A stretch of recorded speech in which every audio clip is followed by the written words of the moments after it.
प्रधानमंत्री नरेंद्र मोदी ने 30 मई से 1 जून तक कन्याकुमारी में विवेकानंद रॉक मेमोरियल में ध्यान लगाने वाले हैं और विपक्ष ने इसका विरोध शुरू कर दिया है। कांग्रेस ने निर्वाचन आयोग को ज्ञापन देकर कार्यक्रम को रद्द करने की मांग की है। इसे आदर्श आचार संहिता का उल्लंघन बताया। कांग्रेस नेताओं के प्रतिनिधिमंडल ने राष्ट्रीय प्रवक्ता अभिषेक सिंघवी के नेतृत्व में चुनाव आयोग के अधिकारियों से मुलाकात की और ज्ञापन सौंपा। पीएम मोदी की साधना पर सियासी संग्राम तेज हो गया है। तेजस्वी यादव ने पीएम मोदी पर हमला किया। तेजस्वी यादव ने कहा कि पीएम मोदी कन्याकुमारी मार्केटिंग के लिए जा रहे हैं। तेजस्वी ने कहा कि पीएम मोदी जब ध्यान करें तो मीडिया पर प्रतिबंध लगा दें। ध्यान में मीडिया का क्या काम है? ध्यान में बाधा आएगी, लेकिन मोदी ऐसा नहीं करेंगे। देखिए, प्रधानमंत्री जी केवल मार्केटिंग के लिए जा रहे हैं और हम तो रिक्वेस्ट ये करेंगे कि प्रधानमंत्री जी जब ध्यान करें कन्याकुमारी में तो मीडिया पे प्रतिबंध लगा दें। मीडिया का क्या काम है? ध्यान में बाधाएं आएंगी, लेकिन आप देखिएगा मोदी जी घुसा करके खूब फोटो खिंचवाएंगे और खूब प्रमोट करेंगे। प्रधानमंत्री नरेंद्र मोदी कन्याकुमारी में साधना करने वाले हैं, जिस पर बीजेपी सांसद मनोज तिवारी ने कहा कि मोदी जी लोगों के दिलों में बसते हैं। विपक्ष अपने कामों से रसातल में जा रहा है। इंडिया अलायंस की बैठक पर मनोज तिवारी ने कहा कि विपक्ष भिंडी के बिया जैसा बिखर जाएगा। दिलों में बसे हैं, कौन कौन रास्ता रोकोगे? अब सबके हार्ट का रास्ता रोकोगे क्या? नरेंद्र मोदी जी अपने कर्मों से दिलों में हैं और जो विपक्ष है वो अपने कर्मों से रसातल में जाते हैं। आने से पहले इंडी गठबंधन 1 जून को बड़ी बैठक करने जा रही है। सभी विपक्ष के नेता आने वाले हैं। अब इंडी भिंडी के बिया जैसा बिखर जाएगा। पीएम मोदी की साधना पर सियासी घमासान तेज हो गया है। विपक्ष के विरोध पर आचार्य प्रमोद कृष्णम ने निशाना साधा। उन्होंने कहा कि जिनकी आस्था वेटिकन और विदेश में है वो अध्यात्म को समझ नहीं सकते। आचार्य प्रमोद कृष्णम ने कहा कि 2024 का चुनाव धर्म युद्ध की तरह है। एक ओर धर्म बचाने वाले लोग हैं तो दूसरी ओर धर्म का विनाश करने वाले लोग। आसुरी शक्तियों को खत्म करने के लिए आध्यात्मिक शक्ति जरूरी है। ये जो 2024 का चुनाव है ये एक धर्म युद्ध की तरह है। इसमें एक तरफ वो लोग हैं जो धर्म के साथ खड़े हैं, दूसरी तरफ वो लोग हैं जो धर्म को मिटाना चाहते हैं। आसुरी शक्तियों से लड़ने के लिए, आसुरी शक्तियों का विनाश करने के लिए एक आध्यात्मिक शक्ति की जरूरत होती है। ये आध्यात्मिक चेतना का विषय है, ये आस्था का विषय है। अब ये बात उनकी समझ में नहीं आएगी जिनकी आस्था वेटिकन में है, जिनकी आस्था विदेशों में है। इसीलिए ये मोदी का विरोध कर रहे हैं। दानापुर में बिहार के डिप्टी सीएम सम्राट चौधरी ने लालू प्रसाद और लालू परिवार पर निशाना साधा। लालू प्रसाद पर तंज कसते हुए कहा कि लालू जी की एक कहावत है, पहले हमको हराओ फिर बेटी को हरवाओ। एक बार नहीं 3 बार हरा चुके हैं। नौकरी और होटल के बदले उन्होंने जमीन ली। लालू जी को भी ये पुरानी कहावत है कि पहले हमको हराओ फिर मेरी बेटी को हराओ। एक बार नहीं अब 2 बार हरा चुका, तीसरी बार भी जनता हराएगी। ये स्पष्ट झलकता है कि नरेंद्र मोदी जी और रामकृपाल जी को चुनाव जिताना चाहती है पाटलिपुत्रा की जनता। अपार वोट से इस बार भी रामकृपाल जी चुनाव। यही दानापुर है, यहीं पर जमीन है। ये लोग नौकरी के बदले भी जमीन लेते हैं, होटल के बदले भी जमीन लेते हैं और नौकरी के साथ साथ लोकसभा और विधानसभा का टिकट देते हैं तो उसमें भी जमीन लेते हैं। इसलिए जनता जवाब देगी 4 तारीख को। तो इंडिया अलायंस से पीएम कौन होगा, इस पर राबड़ी देवी ने बयान दिया है। राबड़ी देवी ने कहा कि सब लोग बैठकर समझौता कर लेंगे। राबड़ी देवी ने पीएम मोदी के जेल भेजने वाले बयान पर पलटवार किया। बात सबको जेल भेजेंगे। चार्जशीट होने वाला है, कोई कुछ होने वाला नहीं है। उनका धमकी से अंदर घुटकी से कोई डरने वाला बिहार की जनता नहीं है, चाहे आरजेडी। इस पर चुनाव का मुद्दा क्या है मैडम?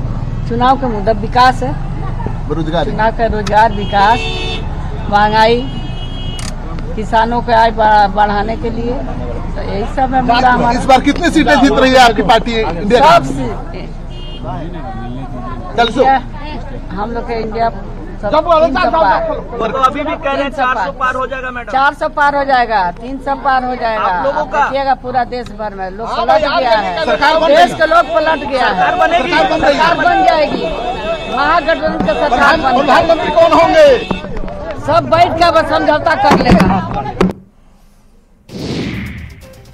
बक्सर में बीजेपी सांसद मनोज तिवारी ने मिथिलेश तिवारी के समर्थन में प्रचार किया। मनोज तिवारी ने मिथिलेश तिवारी को विजयी बनाने की अपील की। मनोज तिवारी ने कहा कि विपक्ष के पास देश के विकास का कोई विजन नहीं। मिथिलेश तिवारी को जिता करके सत्य सनातन का शंख डंका बजाते हुए नरेंद्र मोदी जी को पीएम बनाना है। यही खातिर बक्सर की गली गली घूम रहा हूँ।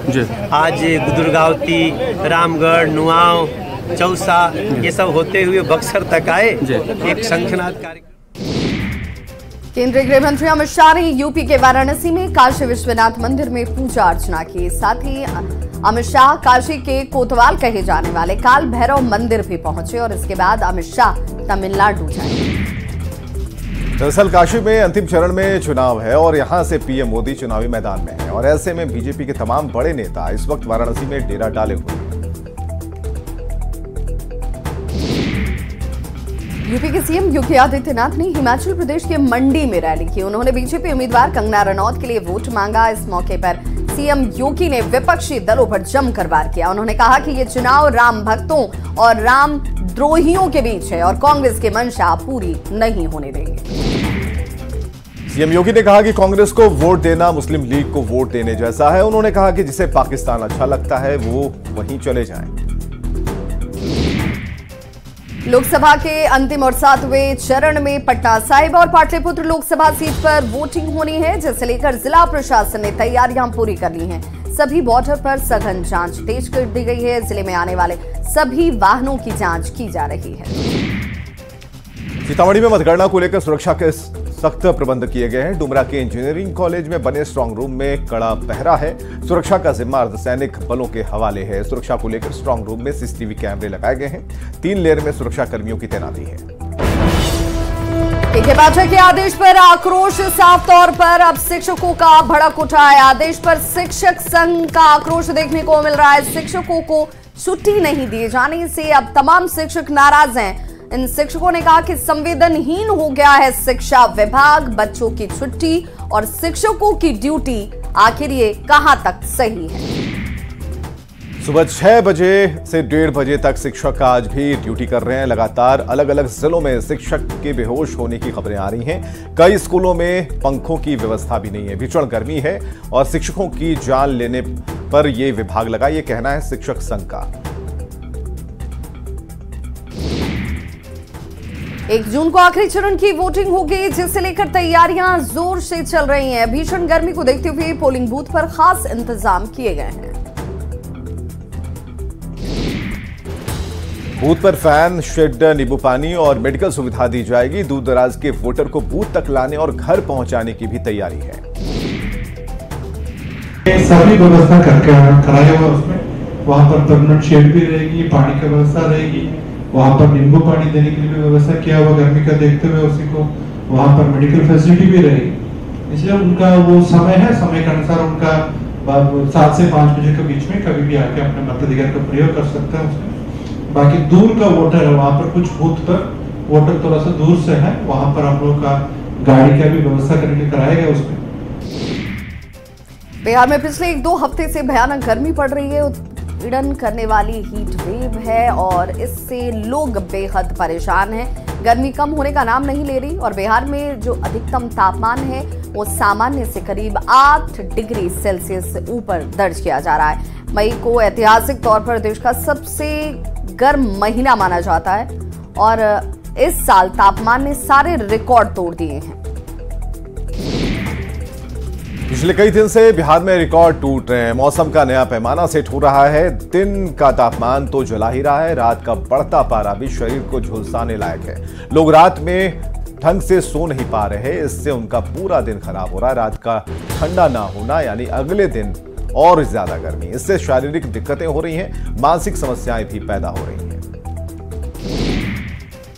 बिहार सरकार ने बढ़ती गर्मी को देखते हुए 30 मई से 8 जून तक सभी निजी और सरकारी स्कूलों को बंद करने के निर्देश दिए हैं, लेकिन मोतिहारी में के पाठक के डर की वजह से शिक्षक स्कूल पहुंच रहे हैं। पूर्वी चंपारण के मधुबन प्रखंड के शिक्षकों के मुताबिक मुख्य सचिव और डीएम ने जो पत्र जारी किया उसमें काफी कंफ्यूजन है, इसलिए सभी लोग स्कूल पहुंच रहे हैं ताकि कोई कार्रवाई न हो जाए। गोपालगंज में भीषण गर्मी की वजह से लोग बेहद परेशान हैं। बढ़ती गर्मी को देखते हुए सभी निजी और सरकारी स्कूलों को बंद करने के आदेश दिए गए हैं। हालांकि कुछ निजी स्कूल खुले हुए थे जिन्हें डीएम के आदेश का पालन करने का निर्देश दिया गया। गर्मी की वजह से अस्पतालों में मरीजों की संख्या लगातार बढ़ रही है। बिहार में भीषण गर्मी और लू के कारण सरकारी अस्पतालों में भी मरीज की भीड़ बढ़ती जा रही है। पूर्वी चंपारण में जिला स्वास्थ्य विभाग की तरफ से सभी अस्पतालों को अलर्ट पर रहने का निर्देश दिया गया है। और अपर चिकित्सा पदाधिकारी श्रवण पासवान ने सभी अस्पतालों को पर्याप्त मात्रा में ORS का घोल रखने के निर्देश दिए हैं। साथ ही डॉक्टरों को भी बिना सूचना के छुट्टी नहीं लेने के आदेश दिए गए। मोतिहारी में स्वास्थ्य विभाग पूरी तरह से अलर्ट मोड पर है। जो फ्लूइड है चढ़ाने के लिए DNS वगैरह सभी अस्पताल में इसकी व्यवस्था प्रचुर मात्रा में है और डॉक्टर को अपने स्थान से बिना पूर्व अनुमति के जाने के लिए उनको छूट नहीं दी जाएगी। ऐसा हम लोगों ने आदेश जारी करके रखा है, लेकिन अभी तक कोई इस तरह का खबर नहीं आया है कि कहीं लू से कुछ लोगों की हालत ख़राब हो गई है। फिर भी किसी भी परिस्थिति से लड़ने के लिए हम लोग तैयार हैं। शेखपुरा में भीषण गर्मी लोगों को जला रही है, आसमान आग बरसा रही है। बरिहा में नगर परिषद की तरफ से पानी का छिड़काव हो रहा है। मुख्य बाजार और वार्ड में पानी का छिड़काव किया जा रहा है और पानी के छिड़काव के बाद लोगों ने राहत की सांस ली। जिले के अपर मुख्य चिकित्सा पदाधिकारी ने लोगों से अपील की है कि गर्मी में बिना काम के वो घर से बाहर ना निकले। ORS और पानी का घोल लोग लेते रहें। ठंडा में ही रहें और घर से निकलने से पहले पर्याप्त मात्रा में भरपेट पानी पी लें और साथ में पानी रख लें। छाया में रहें। धूप में निकलने से पहले छाता का उपयोग करें। पूरे शरीर को ढक के रखें। एक्सपोज हाफ शर्ट पहन के नहीं निकले। फुल बांह का शर्ट पहने और आधा घंटा से ज़्यादा धूप डायरेक्ट धूप के कांटेक्ट में नहीं रहना है। गढ़वा में तापमान 47 डिग्री के पार चला गया और इस भीषण गर्मी से इंसान के साथ साथ पशु पक्षी भी परेशान है। कांडी प्रखंड में 24 से ज्यादा सैकड़ों चमगादड़ों की मौत हो गई है। इससे पूरे इलाके में हड़कंप है। आशंका जताई जा रही है कि भीषण गर्मी की वजह से सभी चमगादड़ों की मौत हुई है। कल और आज लगातार सबसे ज्यादा अभी गढ़वा में गर्मी जैसे 47 डिग्री, आज तो 48 डिग्री देखने को मिला है। हम सभी से आग्रह करें कि आप जरूरत पड़े तो ही अपने घर से बाहर निकले, बच्चों को ख्याल रखें और जो पंछी हमारे सहारे हैं अभी उनके लिए अपने घर के छत पे आंगन में अनाज हो पानी हो अवश्य रखें ताकि वो हमारे भरोसे हैं। और गर्मी में अपना ख्याल रखें, कम से कम निकले, जरूरत है तो ही घर से बाहर निकले। और यहाँ रुक रहे हैं छोटे से अंतराल के लिए, फौरन होंगे वापस, बने रहिए हमारे साथ।